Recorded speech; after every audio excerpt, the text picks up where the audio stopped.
À peine arrivés au Yellow Lotus Resort, les Simpsons furent expulsés par le personnel. Leur argent ne suffisait même que pour 20 minutes à l'hôtel. Les employés accrochèrent les enfants à des chariots à bagages et les forcèrent à partir. Furieux, Homer décida de subtiliser discrètement quelques flacons de shampoing gratuits avant de prendre le ferry de retour vers Springfield. C'est alors que les Simpsons remarquèrent, en écoutant la conversation du personnel, une femme riche nommée Tasha. Ils apprirent qu'elle avait réservé 3 suites, une pour elle, une pour son mari, et la troisième, de façon totalement extravagante, uniquement pour ses bagages. En entendant cela, la famille prit une décision audacieuse. Se faufiler dans la suite des bagages et y séjourner gratuitement pendant une semaine. Tu vas pas le croire, dans le miroir, il y a la téloche. Ça a toujours été un de mes plus grands rêves. Me regarder pendant que je regarde la téloche. Ils profitaient pleinement de leur plan quand une voix familière retentit soudain. Alors qu'ils cherchaient encore comment expliquer la situation à Tasha, Tahiti Bob apparut à la porte. Tahiti Bob!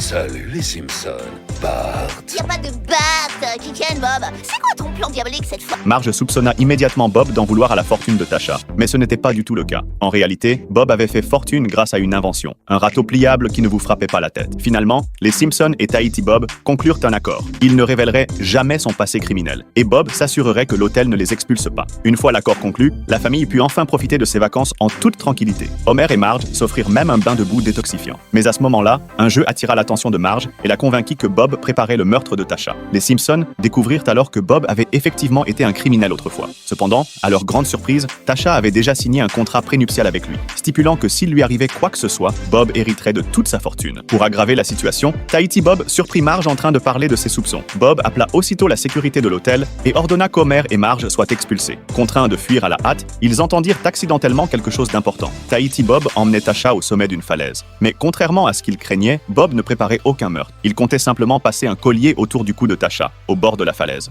Ah non! Tasha, pourquoi?